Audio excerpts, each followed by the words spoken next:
Welcome to episode 380 of the Brainy Business, understanding the psychology of why people buy.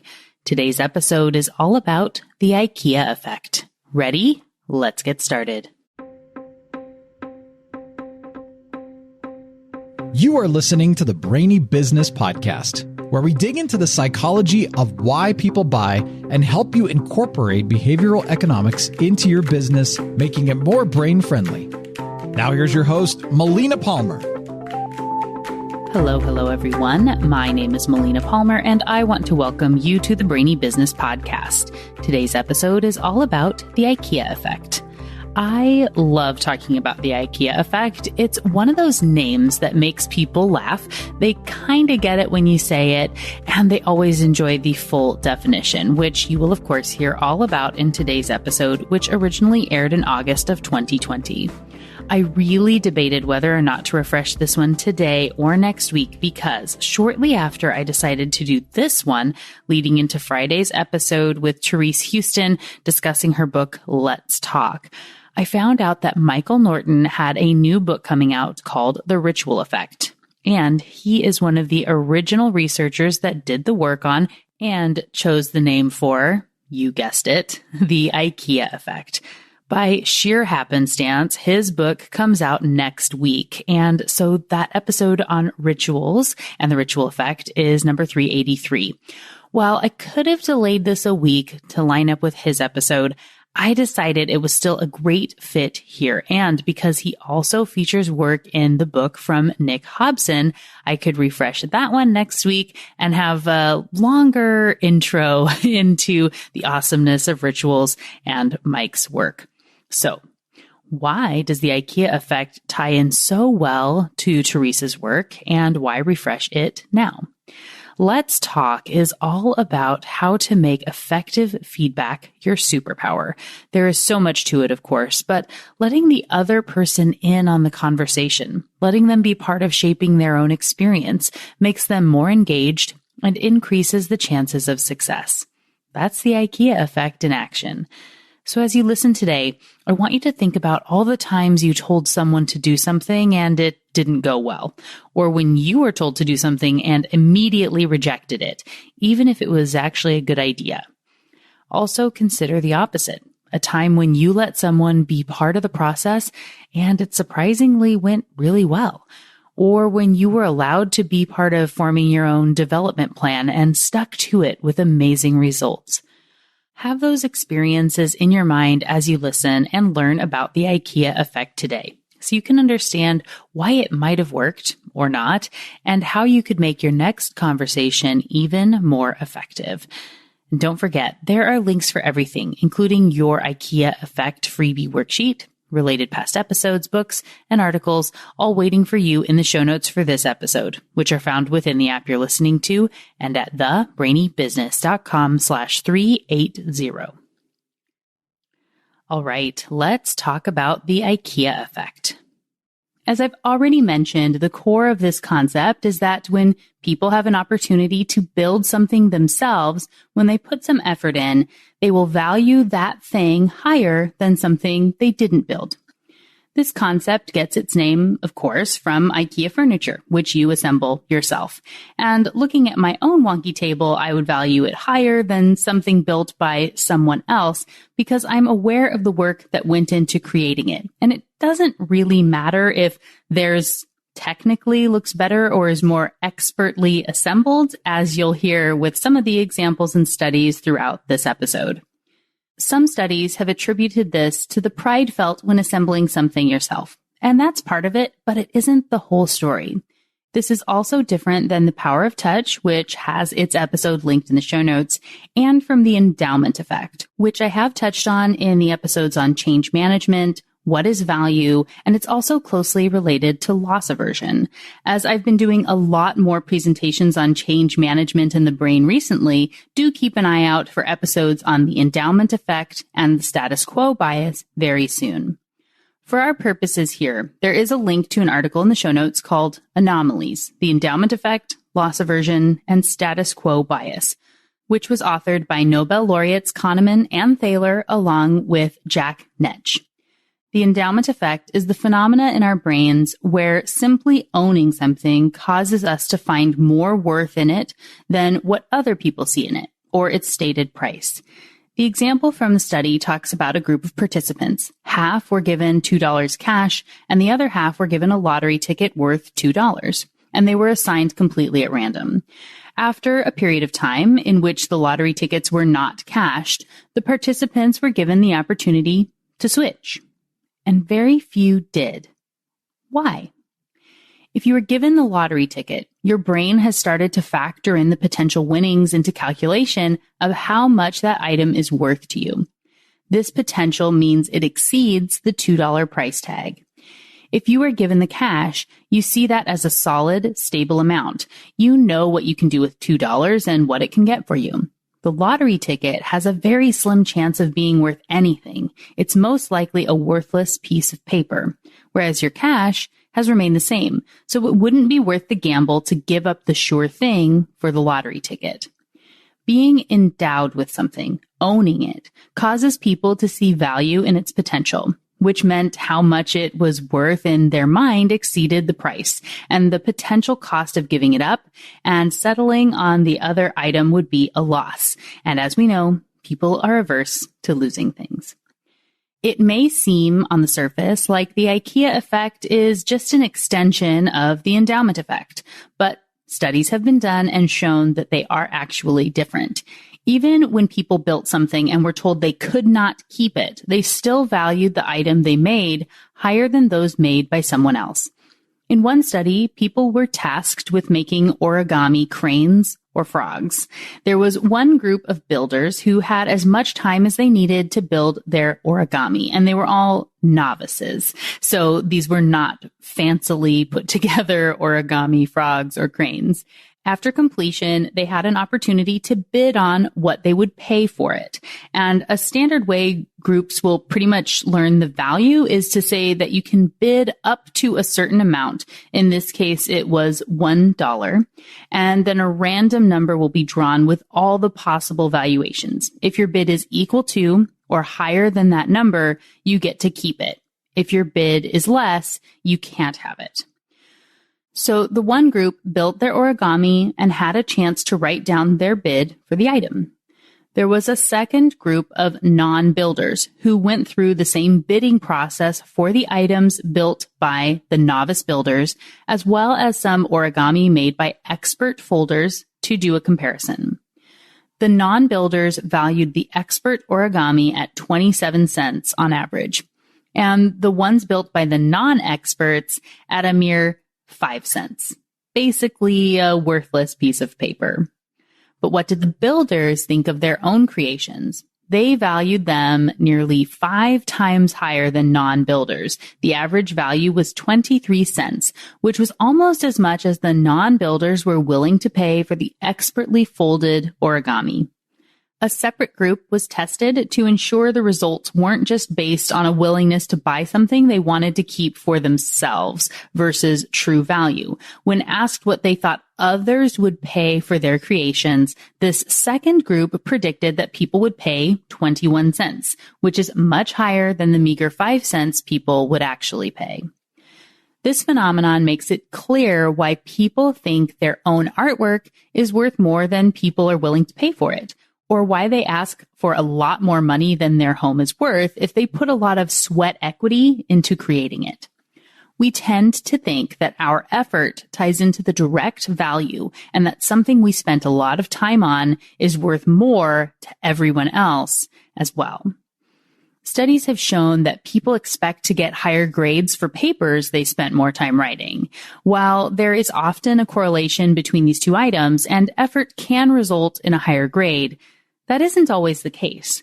Maybe someone really got a concept and wrote a great paper quickly, while in another week they had a really hard time understanding the concept and they were struggling to make leaps between items, so it took them longer to understand the foundation. Many students have argued with a professor saying something like, "But I worked so hard. How could I possibly get a C?" The reason behind this is the IKEA effect. And it's been found that we use effort as a guide for value, even when we're not the ones putting in the work. This is known as the effort heuristic, which has found that even when we don't have direct memory of the work in question, for example, we don't do it ourselves, we still connect effort and quality together. A research paper linked for you in the show notes did a series of tests with various pieces of art, poems, paintings, and suits of armor. When people believed that a poem took 18 hours to complete, they thought it was better and worth more money than people who were showed a poem that they told took only 4 hours. It was the same poem in both conditions, and the duration of time to create it were not the only facts they were told. They were assigned to take notes about the name of the author, his age at the time of writing the poem, the title, and the time it took to write, which was the only thing that changed between the conditions. In the 4-hour condition, people said the value was $50. While the 18-hour version, they valued nearly double at $95 for the same exact poem. I found it interesting that the liking score was not proportionately higher in the high effort condition. People rated the quality of the 4-hour poem as 5.84 on a scale of 1 to 11, and it went up to a 6.43 for the 18-hour version. That means that while you were doubling in the value of what they thought people would pay for it, people didn't necessarily like it that much more. Though it was a higher liking score, it was nowhere near as high as the difference between the amount that they thought someone would pay for it. In the second study, they had participants compare two paintings from the same artist, 12 Lines and Big Abstract. They were told the paintings took either 4 or 26 hours to complete, and the assignment of the time to complete was at random. So half were told that Big Abstract took 4 hours and 12 Lines took 26 hours, and the others were told the opposite. Again, whichever painting they were told took more time to complete was the one people tended to like more, and they valued it higher. And in this condition, they also brought in self-identified art experts to participate separately from novices. And they had the same effect. The experts also changed their valuations of which were higher quality based on the effort they were told it took to complete the painting. When looking at Big Abstract, the valuation would have made a big difference to the bottom line of the artist. When people thought it only took 4 hours to complete, it was valued at $650. When people thought it took 26 hours to complete, they valued it at $1,500, nearly triple what they thought when it took only 4 hours. The last study in this paper looked at medieval suits of armor. They were actually being shown the exact same armor both times, but one version had a crystal clear image, so you could see all the detail and extra etching. The other one they saw was a little blurry, so the detail was hidden, and people were either told it took 15 hours or 110 hours to complete. So one person might have seen the low-resolution image and was told it took 110 hours. Another person saw the low-res image and was told it took 15 hours. The next would see a high-res image and was told it took 110 hours, and the final saw the high-res image and was told it took 15 hours. The clear images got higher ratings of value, but this part of the study was also looking at how ambiguous quality would impact the valuations, making effort even more important. So let me explain what that means. When the image being shown is of high resolution, you can see the quality. And so that can impact the valuation in addition to the number of hours you were told it took to create. People rated the 15-hour condition of the high resolution image with a quality rating of 6.16, compared to a 6.55 when they thought it took 110 hours. Not a huge move between them, but still a positive momentum.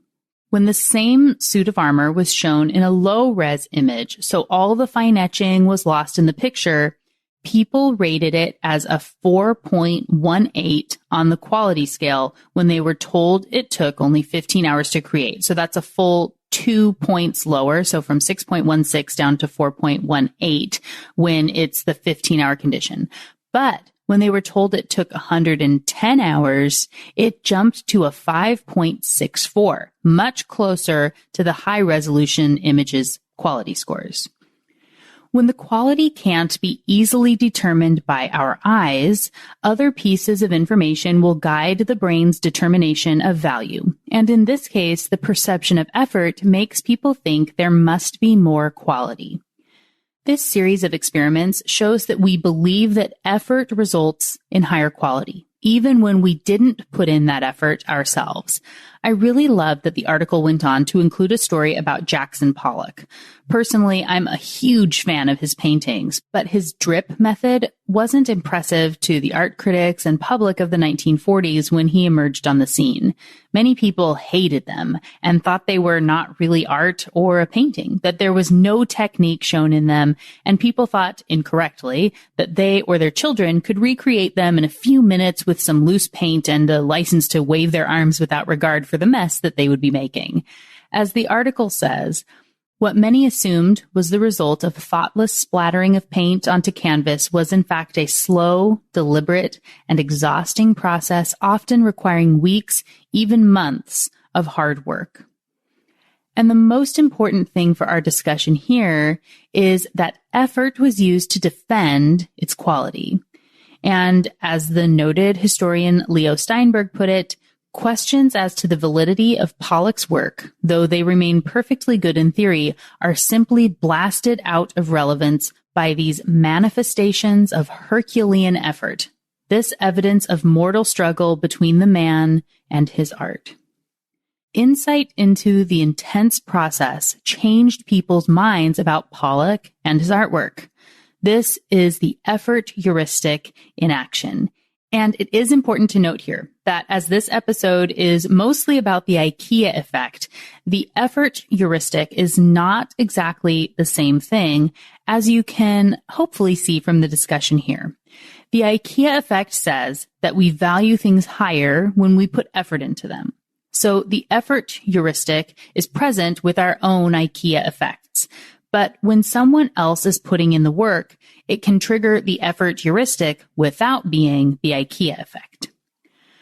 Before moving on to some other examples, I want to give you some tips for how this can be used in your business. In my opinion, this helps to show why it's so difficult to bill by the hour. When you break down your project into individual hours, it's often going to be less than where someone might think it's a Herculean effort, like our Pollock painting.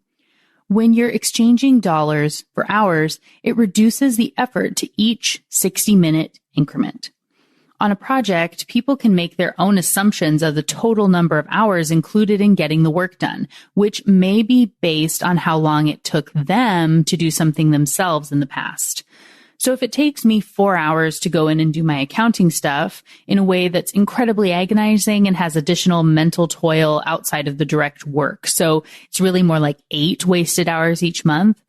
If someone was to say they could do this for me for $250 a month or $500 or whatever, I can look at my own time and opportunity costs to determine if it's worth it for me.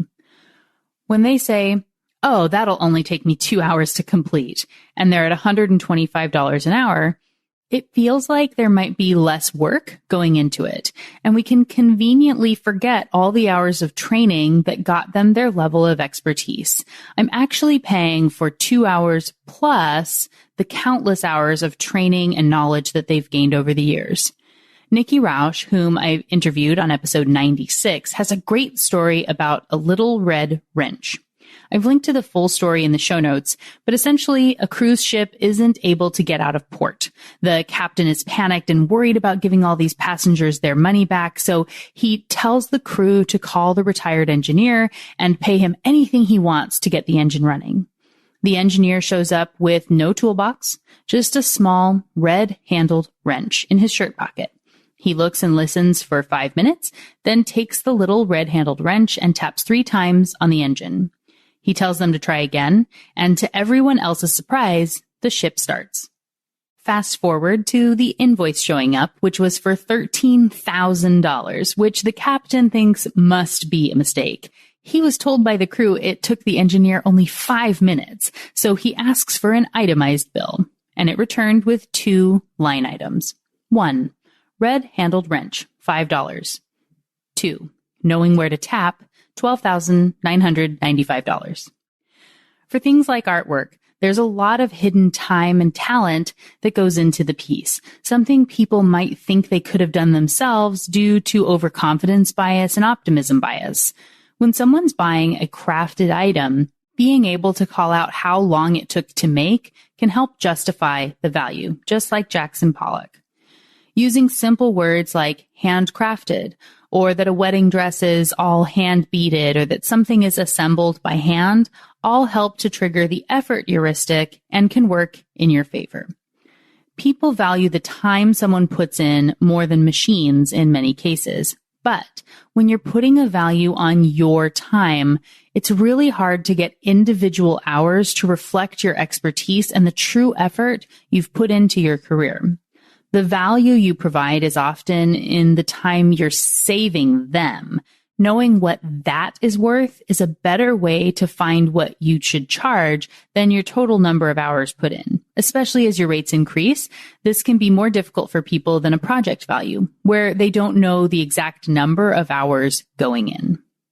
So to sum all of that up, it's just important to know when you're thinking about your pricing strategy, just look at what type of business you're in and how the value of time can either work for you or against you as you determine how you're pricing and setting things up for your clients. The other side of the IKEA effect is knowing that people actually like to put in effort for things. We tend to assume that people would prefer to do nothing, get everything fully assembled and complete, and they would likely tell us that on a survey because people don't really know what they want most of the time. But as it turns out, when you remove all the effort, sometimes people will rebel and not buy. Have you ever wondered why you need to add an egg and oil to instant cake mix? Today, we might say, why can't they find a way to include everything in the box? The truth is, they did, and no one would buy them. When instant cake mix was first introduced back in the 1950s, there was nothing to add but water, and housewives didn't want them. It made it too easy. Their skills were undervalued, and it felt like a lie. They, of course, couldn't consciously articulate that this was the problem, but when it didn't sell, the company looked back to see what they should do to change this. Removing the powdered egg from the mix so people had to add it themselves did the trick, and soon box cake mix became the norm, and most people don't even know how to make cakes from scratch. It still feels like you're making cake or cookies when you use a box, but not quite as much as when you do it from scratch. And we value when people make things from scratch higher, which is why we will pay more for them than if people were selling box cake mix cakes at a bakery. As an avid baker myself, I'm always inclined to say I made something from scratch when that's the case. The effort feels like it needs to be rewarded. Humans aren't the only animals who value putting in effort. When presented with 2 food options, one that's just an open, easily accessed bowl, and another that requires some level of work to get their food, rats and birds will choose the work over the freely accessible bowl. We're motivated by feeling like we did something, like we earned it, whatever it is. We still like convenience to a point, but when it's all done for us, we don't value the thing as much. Consider Build-A-Bear, which was a great example from one of the academic articles in the show notes. Build-A-Bear Workshop puts the labor of creating the bear on the customer. Logically, it should cost less if you put it together yourself, but people actually pay more for the custom bear they create than one that's produced on a factory line. Or others who pay to take on someone else's job for a week, those adult camps essentially where you're doing the work of a farmer or a chef, paying for the opportunity to make things yourself. Look at the box meals that have become popular in recent years, like HelloFresh or Blue Apron. The company is able to buy the ingredients in bulk, so it costs much less than if I was to buy them myself. And the amount they send me is a smaller portion than I would have bought myself. It's pre-measured for me, and I can simply chop and throw it in a pan. And some of them make it so you don't even need to chop the ingredients. It feels like I made it all fresh, but I didn't have to do all the work of finding the recipe, which is probably available for free somewhere online, and buying the ingredients at the store. For this luxury, I pay a premium on the ingredients, make it myself, and am happy to pay more for it. But it's important that you don't make it too hard so that the project doesn't get completed. Studies have gone on to show that when people don't finish whatever the project is, whether it's because it was too hard or because they were told to stop and the item was still super easy to finish, like only 2 really tiny steps left, the IKEA effect doesn't come into play and can actually have a negative impact resulting in regret. So you want to ensure your customers will finish whatever they buy from you and that it isn't too difficult. Similarly, taking something apart can completely wash away the effects of the IKEA effect. Building a Lego set of only 10 to 12 pieces doesn't take more than a few minutes. It's easy to do. When given a set to assemble and a partner was making something else of similar size, people valued their items twice as much as those made by the other person, unless they were told to take them apart first. Building and then unbuilding the Lego made it so they valued it the same as the other person's build. There's no customization available, and it would have only taken a few moments to put it back together later. But the value of the IKEA effect was completely wiped away once they took the thing apart. Some assembly required on items can help people to feel that they did something, had an opportunity to demonstrate their own competence, and value the item they got more highly than if it came fully assembled. The cool thing is you can go both ways on valuation. I've already shown you how you can use it to make it so people feel good about paying more for their buys than if they got the ingredients themselves, like HelloFresh or Build-A-Bear. This could also be used, say, if you wanted to sell monthly kits with art supplies and instructions for how to complete the project, or any number of conveniences that allow someone to be creative and use a little skill. In these cases, people are often willing to pay more. But you can also go the other way, like the namesake of this concept, and look at IKEA. In this scenario, people get to feel like they're smart and savvy shoppers buying at a discount. And they get the benefit of feeling like they did something in assembling their table or bunk beds for the kids or whatever it is that they bought.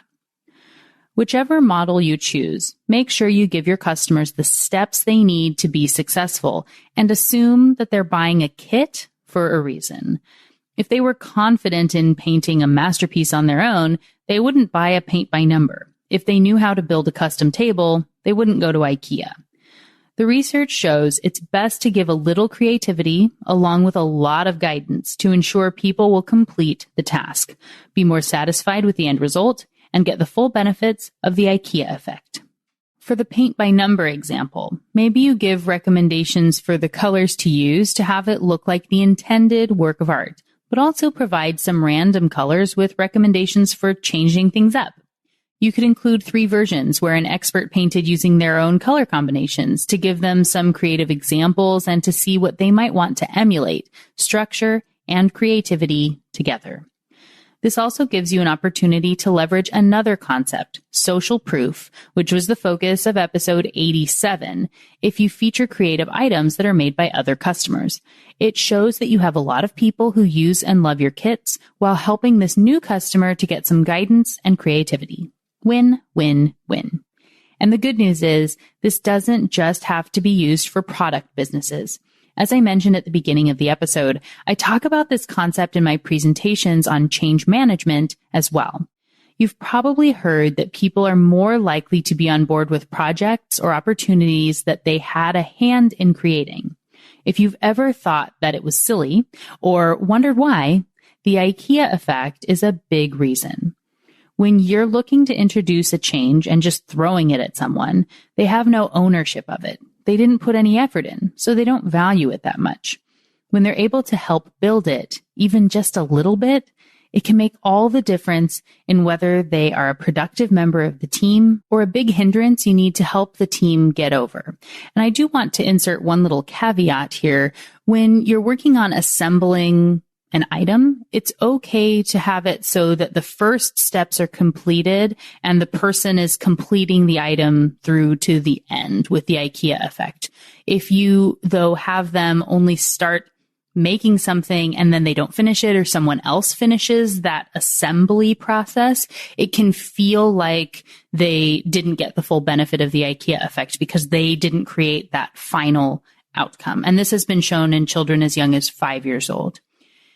When you're looking at a work scenario, it's kind of the opposite. So it can be really valuable to let someone have insight very early on in a project where they're able to influence where the project goes down the line. And you can still say, so-and-so talked about this thing, which we were able to implement in this way. So asking them up front is actually very valuable, even if they aren't in that tactical implementation process. They can still be part of that, and it can be productive and a good use of the IKEA effect. But you can also only have them come in at the beginning and still get that value. And if there are people on your team who are particularly resistant to change, look for opportunities to include them as early as possible in the next project, and make sure it is something where you can show them that the suggestions they made or ideas they had were included whenever possible. Remember, if you ask them and don't include their feedback, it can actually end up worse than if you don't ask at all, because it would be triggering sort of a confirmation bias that the company doesn't actually care about me or my opinions. And look, they asked, but for no reason, because they wouldn't implement anything that I suggested. So just be selective when you pick the projects that you're asking for feedback on to make sure that you can actually implement the things that those folks are suggesting. And this is another point where social proof can really come into play. At one of my corporate jobs, we used to ask for employee ideas and feedback all the time. And maybe your company does this too. If you as an employee throw ideas into the abyss and no one ever hears about them ever again, it isn't very motivating, just like that confirmation bias problem I was talking about a second ago. But what about when you suggest an idea and the company makes a big deal about it, celebrating that person for their great idea? We would have postings on our intranet that would say things like, "Thanks so much to Susie Q, who suggested we switch to this new process, which we estimate will save the company $10,000 this year. Thanks for the great suggestion, Susie. We love that you're part of this team." That's the IKEA effect plus social proof, which is a big win. And I want to note, this is very similar to some examples that Dr. Gleb Sipersky gave when we were talking about incentivizing engineers to participate in a marketing process. Monetary incentives were not the same as being named Employee of the Month when you participated in the marketing efforts. So seeing how you can align incentives is important as well. When you line up your incentives in this way with the IKEA effect and social proof, it can help your employees look for opportunities to bring on change themselves and be more open to changes when they come. Fostering a culture of change doesn't have to be difficult, and the IKEA effect can make it a little easier. So, what got your brain buzzing as you learned about the IKEA effect today? For me, as I said at the beginning of the episode, the IKEA effect is one of my favorite concepts to talk about, both because of its fun name and because of how important it is in getting customers to buy and employees to buy in. It's fascinating to think about how simply involving customers in the creation process of a product or service can lead to such a strong attachment and sense of ownership, and how involving employees into their development plans, project plans, and change initiatives can have all the difference into whether or not they're all in or all out. This all speaks to the power of involving people in something bigger than themselves and the psychological impact that can have. The IKEA effect is not just a marketing strategy or a change initiative. It's so much bigger than that. It's a reflection of human nature and our desire to feel connected and invested in what we do and create. As businesses evolve and incorporate more AI and machine learning, it may feel like you can think about this stuff less, but the opposite is true. Human behavior is more important than ever. So as you look to your own company, remember the IKEA effect and look around for new ways to tap into this powerful force. Remember, this coming Friday's episode with Therese Houston talks about how you can use the IKEA effect and other concepts in a way that will increase the effectiveness of your feedback at work. And next Friday, in episode 383, I'm so excited to be talking with Michael Norton about his book, The Ritual Effect. And you know I asked him about the IKEA effect, how it came about, why it wasn't called the Lego effect, and more. You don't want to miss that. If you aren't yet subscribed to the Brainy Business podcast, now is a great time to do so to ensure you never miss an episode. And don't forget, there are links in the show notes for everything, including your free IKEA effect worksheet, my top related past episodes, books, a timestamp summary of the episode, and more. It's all waiting for you in the app you're listening to and at thebrainybusiness.com/380. And just like that, episode 380 on the IKEA effect is done. Join me Friday for a brand new episode with Dr. Therese Houston to discuss her book, Let's Talk. It's going to be a lot of fun. You don't want to miss it. Until then, thanks again for listening and learning with me. And remember to be thoughtful. Thank you for listening to the Brainy Business Podcast. Melina offers virtual strategy sessions, workshops, and other services to help businesses be more brain-friendly. For more free resources, visit thebrainybusiness.com.